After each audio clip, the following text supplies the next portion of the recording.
டிஎன்எல்எம் media நேயர்களுக்கு வணக்கம். இன்றைக்கு நம்மோடு முன்னாள் நீதியர் தோழர் ஹரிபரந்தாமன் அவர்கள் இணைந்திருக்கிறார். தோழர் வணக்கம். வணக்கம். தோழர், தொடர்ச்சியா குறிப்பா கடந்த ஒரு 2 ஆண்டுகளாக தொடர்ந்து பிஜேபி அரசு அவர்களுக்கு எதிரானவர்களையோ அல்லது அவர்களுக்கு இணக்கமாக வராதவர்களையோ ஏதோ ஒரு காரணத்தை சொல்லி அரசியல் ரீதியாக நெருக்கடி கொடுக்குறாங்க. அதையும் தாண்டி மத்திய நிறுவனங்களை இடி அல்லது சிபிஐ போன்ற நிறுவனங்களை கொண்டு பலரை கைது செய்து தேர்தல் நேரங்கள்ல கூட கைது செய்து உள்ள வைத்ததை நம்ம பார்த்தோம். ஆனால் வழக்குகள் இன்றைக்கு நீதிமன்றத்துல சரியான முறையில அந்த குற்றச்சாட்டுகளை அவங்க இடி தரப்புல இருந்து முன்வைக்காமல் அதற்கு இன்றைக்கு நீதிபதிகள் கண்டனம் தெரிவிப்பது, பெயில் தொடர்ச்சியா கொடுக்காம இருக்கிறது. அது குறித்து இப்ப நேற்று ஒரு வழக்கு கவிதா அவர்களுக்கு நீதிமன்றம் அவங்களுக்கு பெயில் கொடுத்திருக்காங்க.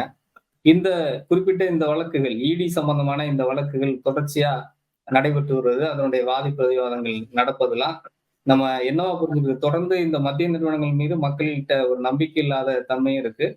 இப்போ இது மாதிரியான தீர்ப்புகள் மூலமாக ஒரு பக்கம் இவர்கள் தவறு செய்தார்களா இல்லையாங்கிற கேள்வி இருக்கு. இன்னொரு பக்கம் இந்த சட்ட நடைமுறைகளின்படி இவர்களுக்கு பெயில் கொடுக்கறதையே பிஜேபி அரசு தொடர்ந்து இந்த நிறுவனங்கள் நீதிமன்றத்துல காலம் கேட்டுக்கிட்டே இருக்கிறாங்க. இப்போ அதற்கு ஒரு தலையில ஒரு குட்டு வைக்கிற மாதிரி பெயில் கொடுக்கிறது ஒரு அடிப்படை உரிமை அப்படிங்கிற கருத்துக்களையும் அவங்க சொல்லியிருக்காங்க. அது குறித்து சொல்லுங்க. அதாவது நீங்க இவ்வளவு நேரம் என்ன சொன்னீங்கன்னா, மத்திய அரசு மோடி அரசு பல நிறுவனங்களை சொன்னீங்க, இடி சிபிஐ எல்லாம் சொன்னீங்க. இடி எதன் கீழே செயல்படுது, எதன் கீழே ஒரு நடவடிக்கை எடுக்கிறதுன்னா பிஎம்எல்ஏம்பாங்க. பிஎம்எல்ஏன்னா prevention of money laundering act. அந்த சட்டத்தின் கீழே நடவடிக்கை எடுத்து ஒருவரை சிறைப்படுத்தினால், தலைப்படுத்தினால் அவருக்கு பெயில் கிடைப்பது சிரமம் என்கின்ற ஒரு நிலையை உருவாக்கியிருக்காங்க. அதே மாதிரி இன்னொன்னு யுஏபிஏ என்ற சட்டம். இதுல ரெண்டுமே என்னன்னா, இப்போ பிஎம்எல்ஏ சட்டம் 2003 காலகட்டத்துல இவர் இருந்த போது, வாஜ்பாய் இருந்த போது வந்த சட்டம். அப்போ அது அவ்வளவு கொடூரமான சட்டம்னு சொல்ல முடியாது. அப்போ அதுல பெயில் வாங்கறதுக்கான ஒரு நிபந்தனையை கடுமையாக வச்சிருந்தாங்கன்னா அதுக்கு பொருள் இருந்தது. எதுக்காகன்னா, அந்த பிஎம்எல்ஏ சட்டம், prevention of money laundering act உலகத்தில் இருக்கக்கூடிய பல நாடுகள் யுனைடெட் நேஷன்ஸ் இருக்காங்கல்ல, அது அதனுடைய மூலமாக அவர்கள் கூடி ஒரு மாநாட்டிலே ஒரு தீர்மானம் போடுறாங்க. அதுல இன்னைக்கு உலகில் இப்ப ஆயுதங்கள் எப்படி ஒரு பெரிய அளவுக்கு ஒரு வியாபாரம் நடக்குதோ, அதே மாதிரி போதை மருந்து வியாபாரம் இருக்கிறது. அந்த போதை மருந்து வியாபாரத்துல ஆயிரக்கணக்கான கோடி ரூபாய்கள் இல்ல டாலர்கள் இதுல வியாபாரம் இருக்கு. அது ஒரு தனி அரசாங்கமே நடக்கிற அளவுக்கு பலம் பொருந்திய அந்த குற்றச்செயல் நடக்குது.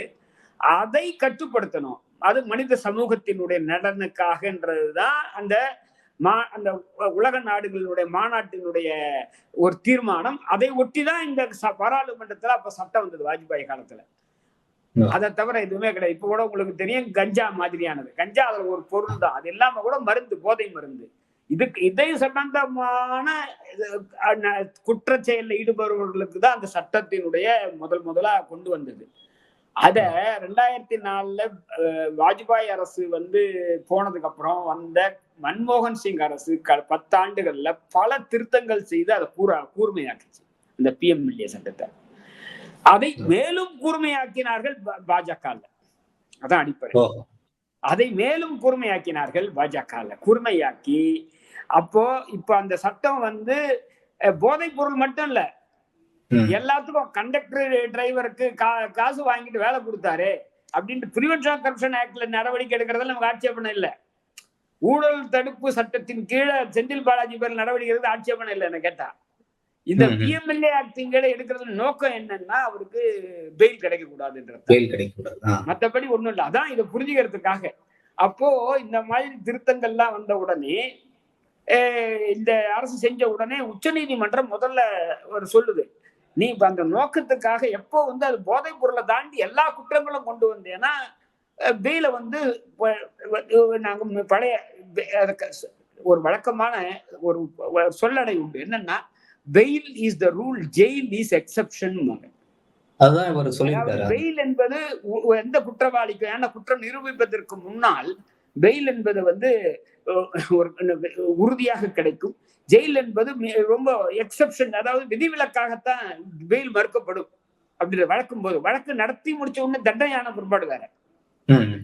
இதுதான் அப்படியே வந்து அவர் கோட் பண்ணி கவாயும் விஸ்வநாதனும் இந்த வரியை தான் கோட் பண்ணி கோட் பண்றாங்க. அது எல்லா குற்றத்துக்கும், இன்னைக்கு ஒரு கொலை குற்றம், ஒரு பாலியல் சார்ஜ், இல்ல ஒரு கொள்ளை, இந்த மாதிரி எந்த குற்றமா இருந்தாலுமே அவங்களுக்கு எல்லாம் பெயில் கிடைச்சிடும். ஆனால் பிஎம்எல்ஏவில் இடி வழக்கு இருந்தால் அந்த வழக்குல கிடைக்காது. யுஏபிஏல இருந்தா கிடைக்காது. யுஏபிஏ கூட 1967 வந்த சட்டம் அது. அதை கூட தடா 84 இந்திரா காந்தி இறப்புக்கு பின்னர் கொண்டு வந்த தடா, அது வந்து 2002 இவர் வாஜ்பாய் காலம் வரைக்கும் இருக்கு. அதை நீக்கிட்டு அந்த இடத்துல பொட்டா வருது. தடா பொடா இதனுடைய கூறுகளை எல்லாம் உள்ளடக்கியதுதான் இப்போ உப்பா. அதை திருத்தம் பண்ணது யாரு? காங்கிரஸ் தான் பண்ணாங்க. அதில் மேலும் கடுமையான திருத்தங்களை பண்ணி அதை மேலும் கொடூரமான அதுக்கான கொடூரமாக்கினது வந்து பாஜக. அவங்களுக்கு கொடூரமாக்கினா இவங்களும் ஆக்கினாங்க.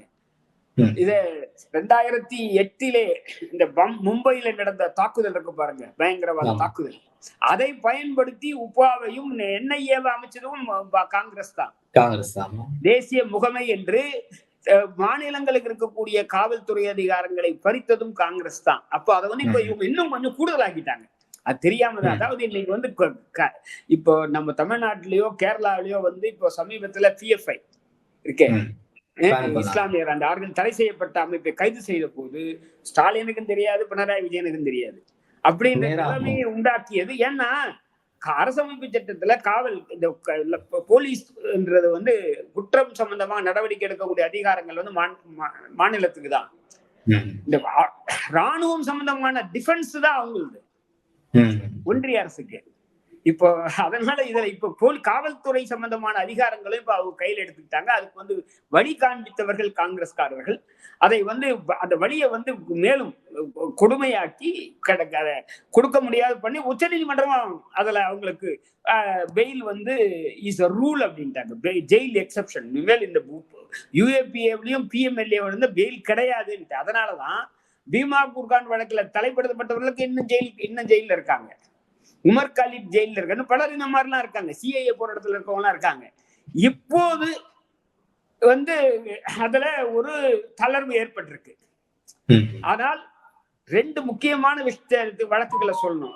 2 வழக்குகளும் கன்வில்கர் என்ற நீதிபதியின் தலைமையில் 3 நீதிபதிகள் அமர்வு கொடுத்த தீர்ப்பு. ஒன்னு பிஎம்எல்ஏ சம்பந்தமான அந்த தீர்ப்புக்கு பேர் வந்து விஜய் மண்டல் சௌத்ரி. ஜூலை 2022 அவர் ரிட்டையர் ஆகிறதுக்கு முன்னாடி கொடுத்த தீர்ப்பு.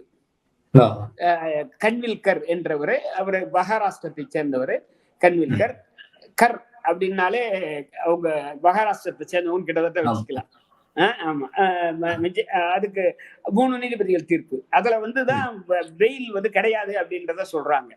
அதுக்கு முன்னாடி வந்து இருந்த 2 நீதிபதிகள் அமர்வை வந்து ரத்து பண்ணி இந்த 3 நீதிபதிகள் கொடுக்குறாங்க. அதுக்கப்புறம் தான் ரொம்ப டைட் ஆகுது. அதே மாதிரி வட்டாலின்னு சுருக்கமா சொல்லுவாங்க. ஜாகூர் அகமது ஷா வட்டாலின்றது யுஏபிஏ வழக்குல அவர் கொடுத்த தீர்ப்பு. இதே கன்வில்கர். இப்போது அவர் வந்து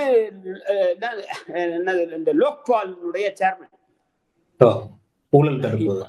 மோடி ஆட்சியில ரிட்டையர் ஆனதுக்கு அப்புறம் அவரு அந்த தீர்ப்புகள் தான் பெயில வந்து இல்லை என்று பண்ணது. அந்த தீர்ப்பை இப்போது உச்ச நீதிமன்றம் கொஞ்சம் மறுபரிசீலனை பண்ணி எளிமையாக்கிட்டு இருக்கு. அதுக்கான நான் முக்கியமான காரணியாக எதை பார்க்கிறேன் என்றால் 2024 தேர்தலைத்தான் நான் பார்க்கிறேன்.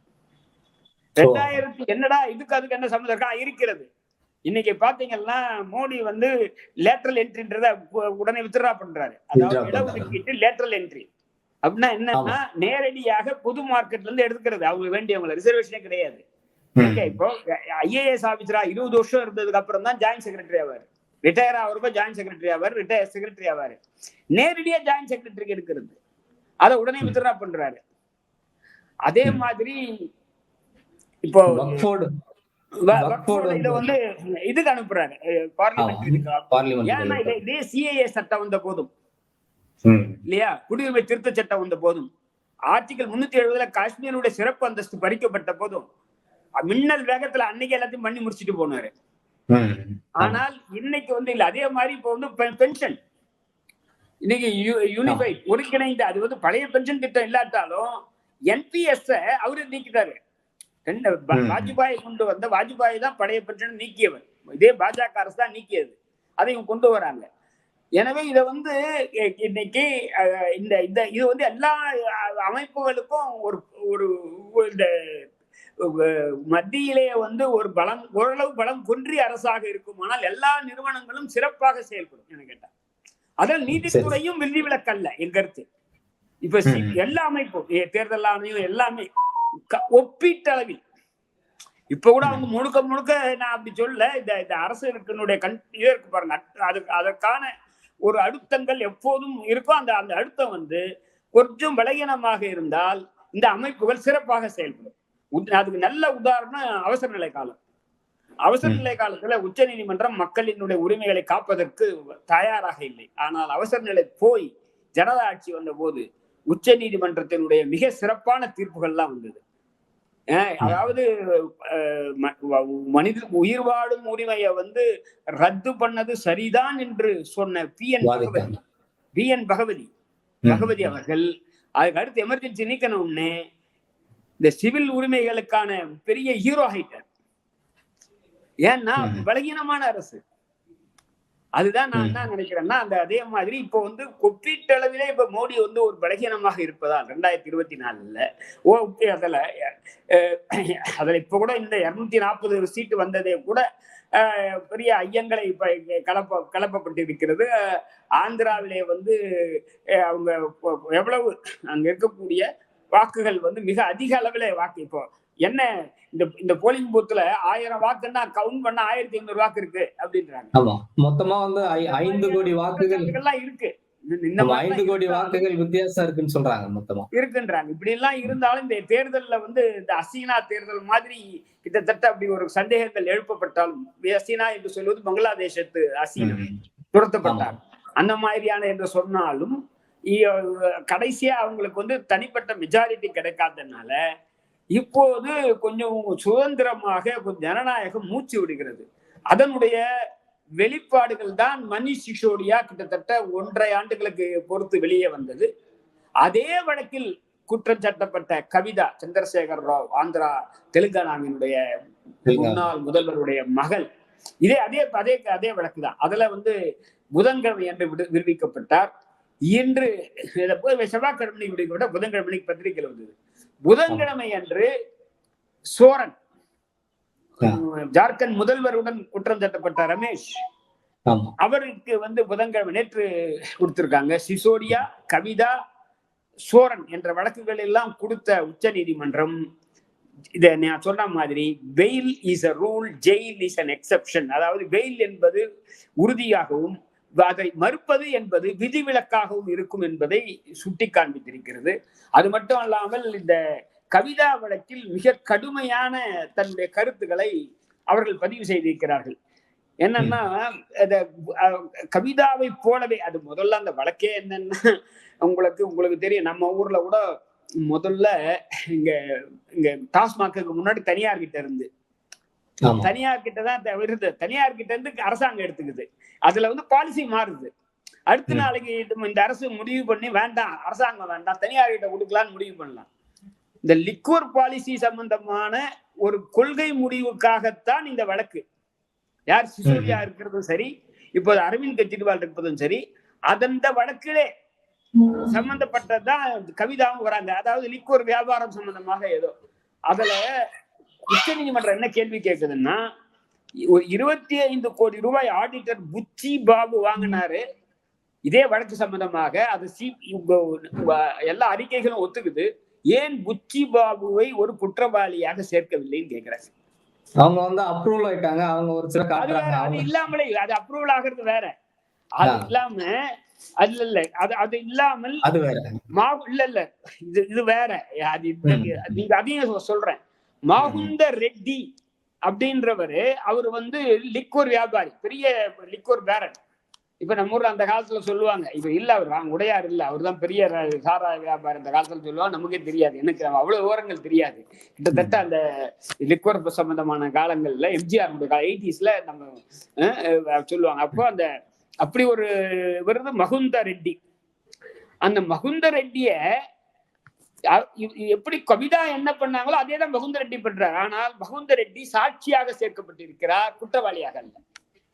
மகுந்த ரெட்டியுடைய மகன் குற்றவாளியாக இருந்து அப்ரூவர் ஆனதால் அவருக்கு மன்னிப்பு அளிக்கப்பட்டு பண்ணியிருக்காங்க. இதெல்லாம் இவங்க சொல்லி அவங்க சொல்றாங்க, நீங்கள் தொடர்ந்து வாதாடுவீர்கள் ஆனால், அதாவது அடிஷனல் அந்த சொலிசிட்டர் ஜெனரல் ராஜு அவர்களுக்கு அவங்க உச்ச நீதிமன்றம் சொல்லுது, நாங்கள் இதை மெரிட்ல எழுதிட்டோம்னா நாளைக்கு ட்ரையல்லே இல்லாம போயிடும், ஒண்ணுமே இல்லாம போயிடும், இதெல்லாம் நாங்க எழுதணுமா, என்ன சொல்றீங்கன்னு ஒண்ணுதான் வாயை கூடினார் அவரு. சரி பெயில் கொடுத்துருங்கன்ட்டு. மாதிரி இவங்க அதெல்லாம் எதுவுமே சொல்லாமல் அவங்க சொல்லிட்டாங்க, நாளைக்கு ட்ரையலுக்கு இப்ப நாங்க பெயில்ல சொல்ற எதுவும் கட்டுப்படுத்தாது. அதான் சட்டம் கூட, அதான் பெயிலுக்கும் அதுக்கும் சம்பந்தம் கிடையாது. அதனால அவங்க அவ்வளவு கடுமையான வார்த்தை பிரயோகங்கள் இருக்கு பாருங்க. அதனாலதான் இப்படி பேசுவது உச்ச நீதிமன்றம் இருக்க. இந்த விஸ்வநாதன் புதுசா வந்தவருங்க. ஆனால் கவாய் வந்து அடுத்து சீஃப் ஜஸ்டிஸ் ஆக போறார், 19ல இருந்து இருக்காரு. அவரே இந்த வேகத்துடன் பேசுவது 2024 அப்புறம் என்று நான் பார்க்கிறேன். இந்த அரசியல் நடந்திருக்கிற மாற்றம் தான் இந்த பேச்சு. ஆமா, நிச்சயமாக அரசியல்ல ஏற்பட்ட மாற்றம் நீதித்துறையிலும் எதிரொலிக்கு உலகம் முழுவதுமாக நான் பார்க்கிறேன். இங்கு மட்டும் இல்ல, எமர்ஜென்சி மட்டுமல்ல, எப்போதுக்கு எப்போதெல்லாம் ஒரு வலு குன்றிய ஒன்றிய அரசு இருக்கிறதோ அப்போதெல்லாம் ஜனநாயக அமைப்புகளும் எல்லா இந்த மாதிரியான இண்டிபெண்டன்ட் பாடி இருக்கு பாருங்க, ஜுடிஷியரியோ, எலெக்ஷன் கமிஷனோ, சிபிஐயோ அல்லது எல்லா அமைப்புகளுமே வந்து ஓரளவு ஒரு சுயேட்சை தன்மையுடன் செயல்படும். இந்த யுஏபிஏ பத்தி சொல்றீங்க, இந்த சட்டத்தோடு பொருத்தி சொல்றீங்க. யுஏபிஏ பொறுத்த வரைக்கும் அது வந்து ஒரு சட்டவிரோத நடவடிக்கை, ஒரு தீவிரவாத கூட பெயில் வெல்லான்ட்டு இப்ப இதுல சொல்றாங்க. நீண்ட நாள் வருஷ கணக்கில் இப்ப அவங்களுக்கு எல்லாம் கூட அநேகமாக விரைவில் கிடைக்கும் என்று இந்த தீர்ப்புகள் எல்லாம் நமக்கு ஒரு நம்பிக்கையை தருகிறது. இல்ல ஆனாலும் கூட நான் என்ன கேக்குறேன், அது வந்து ஒரு தீவிரவாத செயல்னு குற்றம் சாட்டுறாங்க.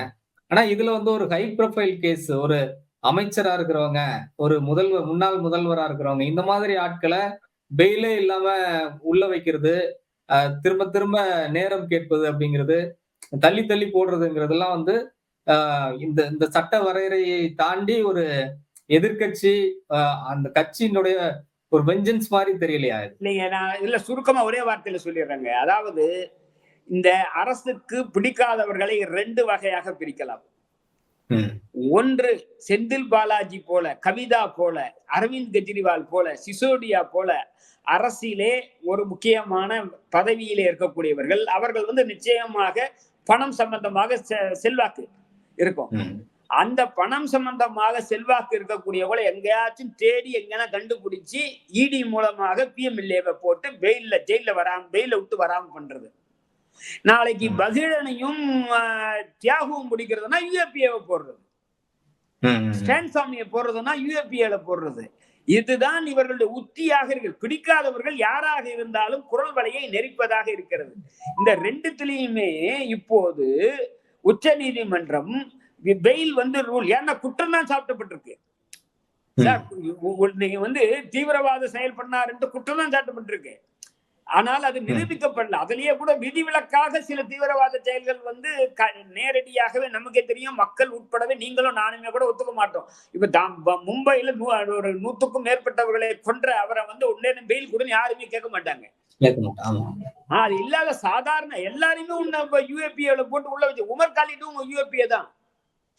அதே மாதிரி பல பல்கலைக்கழக தன்னுடைய மாணவர்கள் 2020 வந்து அந்த குடியுரிமை திருத்த சட்டத்தை எதிர்த்து நடந்த போராட்டத்திலே கைது செய்யப்பட்ட எண்ணற்றோர் நீங்க அது கீழே இருக்காங்க. கிட்டத்தட்ட இஸ்லாமியர்கள் பல பேர் இருக்காங்க. அவங்க எல்லாம் தீவிரவாதிகள் என்றெல்லாம் முத்திரை குத்தி உள்ள தள்ளுறதற்கு பாருங்க. அவங்க வரும் குற்றவாளிகளாக குற்றச்சாட்டப்பட்டவர்களாக, குற்றவாளிகள் அல்ல, குற்றச்சாட்டப்பட்டவர்களாக இருக்கிறார்கள். குற்றச்சாட்டப்பட்டவர்களுக்கெல்லாம் இப்போ வந்து மற்ற குற்றச்சாட்டுகள் மாதிரி இப்ப கொள்ளை, பாலியல் இருக்குல்ல, இப்ப பாலியல் ரேப் வந்து பாலியல் குற்றங்கள் போன்ற இந்த மாதிரி குற்றங்கள் செய்தவர்களுக்கு கூட பெயில் கொடுக்கிறது என்பதுதான் நியதி. பெயில் மறுப்பு என்பது விலக்கு, விதிவிலக்கு என்கின்றதை அவர்கள் இப்போது உச்ச நீதிமன்றம் தெளிவுபடுத்தியிருக்காங்க. அவர் முதல்ல ஒருவர் குற்றத்தை எதிர்கொள்ளணும், ட்ரையல் நடத்தணும். இந்த விசாரணையில குற்றம்னு ஆயிட்டா அதுக்கப்புறம் அவருக்கு கிடைக்காது. அப்பீல் போது அவருக்கு பெயில் கிடைக்கிறது சிரமமா இருக்கும். அதை பத்தி யாரும் கேட்கல. விசாரணையே இல்லாமல் நீ மாத கணக்கில், வருட கணக்கில் நீங்கள் இப்ப கவிதாவையோ, சிசோடியாவையோ, கெஜ்ரிவாலையோ வச்சிருக்க கூடாது என்ற செய்தியை சொல்றாங்க. அதனால செந்தில் பாலாஜிக்கும் கிடைக்கலாம். அப்போ இதுதான் இப்போ ஒவ்வொன்னா வந்துகிட்டே இருக்கு. அது யுஏபிஏக்கும் அதே தீர்ப்பு பொருந்தும் என்ற கருத்தையும் சொல்லி இருக்கிறார்கள். எனவே எல்லா சட்டங்களுக்கும் அது எந்த கொடூரமான சட்டங்கள்லாம் சொல்ல முடியாது. இப்போ பிஎம்எல்ஏ சட்டத்திலேயே சில பிரிவினருக்கு இந்த இதுல கொஞ்சம் மென்மையான போக்கை கடைபிடிக்கின்றது. அதுல அவங்க சொல்றது ஒரு குறிப்பிட்ட வயது 16 வயதுன்னு நினைக்கிறேன், ஜுவனைல் வச்சுக்கல, 16 கீழே இருக்கக்கூடியவங்க, பெண்கள், அப்புறம் சிக்கு தோய் பெற்றிருக்க இவங்க எல்லாம் சொல்றாங்க. அதனால பெண்கள் என்று சொன்ன போது டெல்லி கோர்ட் இல்ல இந்த பெண்களை வகை பிரித்தார்கள். சப் கிளாசிபிகேஷன், இப்ப செஸ்சி சப் கிளாசிபிகேஷன் மாதிரி இவங்க படிச்ச பெண்கள் அப்படிலாம் சொல்லாத, பெண்கள் பெண்கள் தான் அப்படின்னு உச்ச நீதிமன்றம் சொல்லு. இதே வார்த்தையை சொல்லுது உச்ச நீதிமன்றம். ஆல் உமன் ஆர் உமன், அதுல போய் கிளாசிபிகேஷன் எல்லாம் கிடையாது. சட்டம் உமனை ஒரு ட்ரீட்மெண்ட், அவங்களுக்கு கொஞ்சம் மென்மையா ட்ரீட் பண்ணா அவங்களுக்கு இந்த மாதிரி குற்றச்சாட்டு பிஎம்எல்ஏ இடி இருந்தா கூட அவங்களை ஜெயில வைக்க கூடாது, வெயில கொஞ்சம் சீக்கிரம் கொடுக்கணும் அப்படின்றத சுட்டி காண்பித்திருக்கிறார்கள். அத டெல்லி ஹைகோர்ட் ஒரு கூட்டி இருக்கிறார்கள். ஆனா நான் டெல்லி ஹைகோர்ட் பேர்ல குற்றம் சொல்ல மாட்டேன். இப்போது மாறிய நிலையில் எல்லாருமே பேசுறாங்க. இதுக்கு முன்னாடி நான் சொன்ன அந்த தீர்ப்பு இருக்கிறது இல்லையா, இன்னும் கூட அந்த தீர்ப்பு இன்னும் மேல உட்கார்ந்துகிட்டு இருக்கு. ஏன்னா இப்ப சொன்னவங்க 2 நீதிபதிகள் தீர்ப்பு, நான் சொன்னது விஜய் மண்டல் சௌத்ரி என்பது 3 நீதிபதிகள் அமர்வு. அதாவது பெயில் கொடுக்க கூடாது பிஎம்எல்ஏவில் என்னது, அந்த தீர்ப்பு ரத்து செய்யப்பட வேண்டும் என்ற கோரிக்கை பலமாக இருக்கிறது. அதை உச்ச நீதிமன்றம் சொல்லி இருக்கு, மறுபரிசீலனை செய்வோம் என்று. அது மறுபரிசீலனை பண்ணோம். வட்டாளி தீர்ப்பு மறுபரிசீலனை செய்யப்பட வேண்டும். அது உபா சம்பந்தமான யுஏபிஏ தீர்ப்பு செய்து, பெயில் என்பது விசாரணை நடக்கும் போது, முதல் விசாரணை நடந்து குற்றவாளி என்று நிரூபிக்கப்பட்டு அவர் தண்டனை அனுப்பப்பட்டால், அப்ப அப்பீல் இருக்க காலத்துல வேணா பாருங்க, அப்பீல்ல கூட ஜெயலலிதா வழக்குல உச்ச நீதிமன்றம் என்ன சொல்லிச்சுன்னா, அப்பீலை இஃபெக்டிவா நடத்துறதுக்கு, அப்பீலை திறம்பட நடத்துவதற்கு பெயில் கொடுக்கணும்னு மறைந்த நாரிமன் வாதாடினார். அது உச்ச நீதிமன்றம் ஒத்துக்கிச்சு. அதாவது ஒரு பக்கம் நீங்க குங்கா தண்டனை கொடுத்த போது அதுக்கு மேல அப்பீல் போடுவதற்கு நான் வெளியில இருந்தாதான் நான் வக்கீலுக்கு நான் இஃபெக்டிவா நான் அதுக்கான தகுந்த தரவுகளை எல்லாம் எடுத்து காமிக்க முடியும்னு சொன்னது உச்ச நீதிமன்றம் ஒத்துக்குச்சு. அப்போ அது கூட சொல்ல, இப்ப அப்பீல பத்தி கூட பேசல. இப்ப முதல் விசாரணையே, இன்னும் ட்ரையலே, விசாரணையே இல்ல. விசாரணை இல்லாமலே, குற்றச்சாட்டு பதியாமலே, சாட்சிகளை விசாரிக்காமலே வருட கணக்கில் 5 ஆண்டுகளாக, 4 ஆண்டுகளாக, 3 ஆண்டுகளாக இப்படி இருப்பது சரியில்லை என்று நாம் சொல்லுவதை இப்போது உச்ச நீதிமன்றம் ஆமாம் சரியில்லை என்று சொல்வது எப்ப சொல்லுது, நமக்கு கொஞ்சம் மகிழ்ச்சியா இருக்கு. அதை நான் 2024 மே ஜூனுக்கும் முன்னாடி பின்னாடி என்று நான் பார்க்கிறேன். ஆமா, நாம இப்ப நீங்க சொல்ற இறுதியா நான் என்ன கேட்க விரும்புறேன்னா, இவங்க இப்படியான தீர்ப்புகள் வந்துகிட்டு இருக்கு. ஒரு பக்கம் ஆளுநர் தரப்புல சில வழக்குகள்ல கூட்டு வச்சிருக்காங்க. இப்ப சிபிஐ போன்ற வழக்குகள்ல இந்த மாதிரி தீர்ப்புகள் வருது. ஆனா இன்னொரு பக்கம் சாதாரண சட்ட நடைமுறைகள் கூட பிஜேபி அரசு மாத்துது. அதாவது போலீஸ் காவல்லே பல நாட்கள் வைக்க முடியும், அந்த மாதிரியான புதிய சட்ட வரைவுகளை கொண்டு வர முயற்சி பண்றாங்க. இந்த தீர்ப்புக்கு பிறகு இதெல்லாம் மாற்றுறதுக்கான வாய்ப்பு இருக்கா, இல்ல மீண்டும் இதை விட அதிகமான கோரம் இல்ல? நீங்க கேக்குற கேள்வி கன்ஃபியூஸ் பண்ண வேண்டாம் நான் நினைக்கிறேன். ஏன்னா நீங்கள் இப்போது 3 புதிய சட்டங்கள், அதாவது 3 புதிய சட்டங்கள் அப்படின்றது இந்தியன் பீனல் கோட், அதாவது இந்திய தண்டனை சட்டம், குற்றவியல் நடைமுறை சட்டம், கிரிமினல் ப்ரொசீஜர் கோட், 3 இந்திய சாட்சிய சட்டம். இது 3த்தையும் அது 3த்தையும் அவங்க கொண்டு வராங்க. 3த்துல கூட கிரிமினல் ப்ரொசீஜர் கோடு வெள்ளக்காரன் கொண்டு வந்த 1860 இந்திய தண்டனை சட்டம் வந்த போது அதை நடைமுறைப்படுத்துவதற்கானதுதான் குற்றவியல் நடைமுறை சட்டம். அது 1870 அது மறந்து வச்சு கிட்டத்தட்ட அதை ஒட்டி வர்றது. அதை 1973லயே அதை ரத்து பண்ணி புது சட்டம் வந்தாச்சு. ஏன்னா அதுல சில திருத்தங்கள் தேவைன்னு பார்த்தாங்க. அப்போ நீதித்துறைக்கும் அத பியூரோக்ரசி இருக்காங்களா அதிகாரிகளுக்கும் வந்து அதிகார பகிர்வுல அதிகாரிகள் கூட நீதித்துறையினுடைய அதிகாரங்களை வந்து செலுத்தி கொண்டிருந்தார்கள். நீதித்துறை அதிகாரங்கள்லாம் இவருக்கு அப்ப வந்து எக்ஸிகியூட்டிவ் மேஜிஸ்ட்ரேட்டும்பாங்க. நிர்வாகத்துறையிலே இருக்கக்கூடிய நடுவர். அது இருக்கிறத வந்து சட்டம் கான்ஸ்டிடியூஷன் அனுமதிக்கல. கான்ஸ்டிடியூஷனுடைய பிரிவு ஆர்டிகல் 50 வந்து ஜுடிஷியரியும் துறையில் பியூரோக்ரசியும் கோடு போட்டு பதில் சுவர் தீண்டாமை சுவர் எழுப்ப சொல்லுது. ரெண்டு இது வேற அது வேற கம்பார்ட்மெண்டே வேற அப்படின்றது. அப்போ அதை வந்து எல்லாம் சரி பண்றதுக்கு 1973 வந்துருது. அதனால இப்ப இவங்க அதையும் மாத்தி இருக்காங்க. அதுல நீங்க சொல்றது அதுல மாத்தினது வந்து நீங்க சொல்றது வந்து காவல் விசாரணை இருக்கு பாருங்க. போலீஸ் கஸ்டடி கேட்கறது இருக்குல்ல. ஒரு வழக்கு நடக்கிறதுக்கு ஒரு ஏதோ ஒரு குற்றச்செயல வழக்கு நடக்கிறதுக்கு 5 வருஷம் ஆகும், 6 வருஷம் ஆகும், 8 வருஷம் ஆகும். அது வரைக்கும் அவர் பேர் அண்டர் ட்ரையல் பிரிசனர்ஸ் இருப்பாங்க, விசாரணை கைதி. அது வரைக்கும் அவங்க இருக்கும்போது போலீஸ் கஸ்டடி வந்து கைது செய்யப்பட்டனால இருந்து 15 நாளுக்குள்ளார கோரிக்கை வைக்கணும். அதுல கோரிக்கையை வச்சா கூட எனக்கு 1 வாரம் வேணும், 10 நாள் வேணும்னா கூட போலீஸ் கஸ்டடி 2 நாள் தான் வழக்கமா தருவாங்க, இல்ல 3 நாள் தருவாங்க, இல்ல 1 நாள் தருவாங்க. அதுக்கு மேல தர மாட்டாங்க வழக்குகள்ல. இப்போ எந்த ஆம்ஸ்ட்ராங் வழக்குல கூட பாத்தீங்கன்னா போலீஸ் கஸ்டடி எல்லாம் அதுக்கு மேல தரல, எந்த வழக்குமே தர மாட்டாங்க.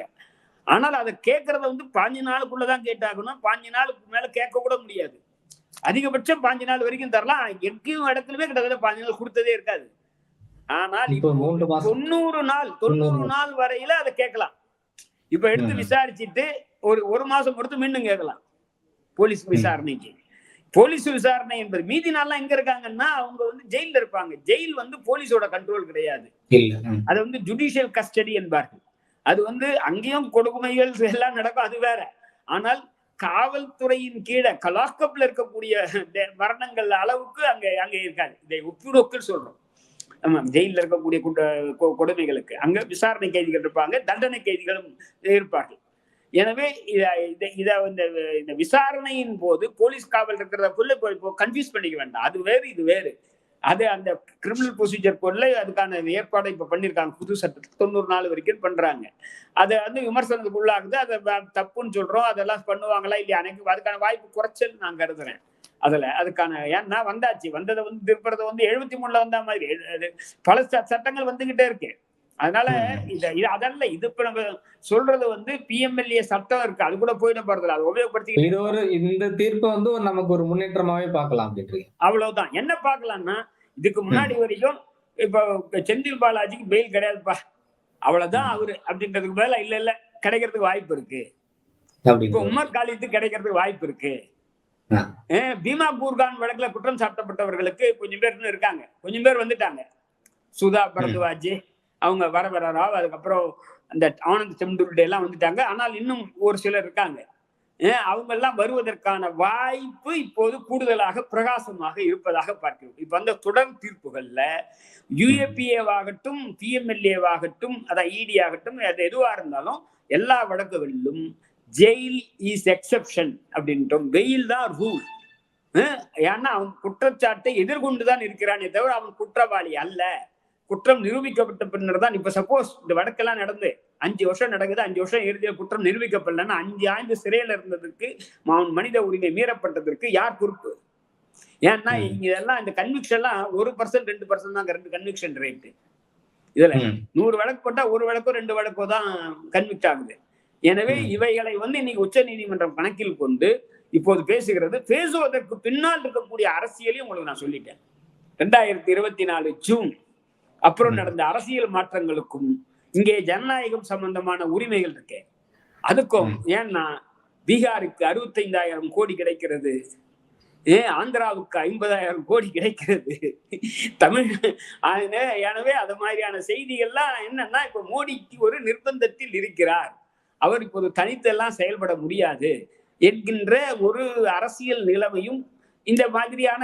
எனவே எல்லா அமைப்புகளும் இப்போது கொஞ்சம் மூச்சு விடுகிறார்கள். இல்லை என்றால் அவர்களிடம் இருந்து இப்ப இன்னும் கூட உச்ச நீதிமன்றத்தினுடைய கொலேஜியம் வந்து பரிந்துரைக்கக்கூடியவர்களை நியமிக்க வேண்டும் என்று சட்டம் சொன்னாலும் அவர்களை நியமிப்பதில்லை. கவர்னரை நியமிக்கிறது இவங்க தாங்க. அதுல ஆட்சி இது கிடையாது. சட்டமே அதான் சொல்லுது. கான்ஸ்டிடியூஷனே இந்த அதிகாரத்தை அவங்களுக்கு தான் தருது. மோடி தான் நியமிப்பார், மோடி அரசாங்கம் தான் நியமிக்கும். ஆனால் உயர்நீதிமன்ற உச்சநீதிமன்ற நீதிபதிகளை கொலேஜியம் நியமிக்கும். ஆனா இவங்க அதுக்கான பரிந்துரை அனுப்பும். அந்த பரிந்துரையின்படிதான் நியமனம் இருக்கும் என்பதை காற்றில் பறக்க விடுகிறார்கள். இப்ப இனிமேல் கொஞ்சம் கொஞ்சம் கொஞ்சம் கொஞ்சம் அவங்கள ஒரு செக் வைப்பாங்க. அவங்க பலகீனமாக இருந்தால் செக் வைப்பதற்கான வாய்ப்பு கூட. பலகீனம் தாங்க தீர்மானிக்குது. வலுவான ஒரு மிருக பலம் உள்ள ஒரு ஒன்றிய அரசு இருக்குமானால் அது ஜனநாயகத்துக்கு எப்போதும் ஆபத்து. நல்லது தோழர். இந்த அரசியல் சூழ்நிலை நமக்கு சாதகமாக சொல்லிருக்கீங்க. தொடர்ந்து பார்ப்போம். உங்களுடைய நேரத்துக்கும் கருத்துக்களுக்கும் நன்றி.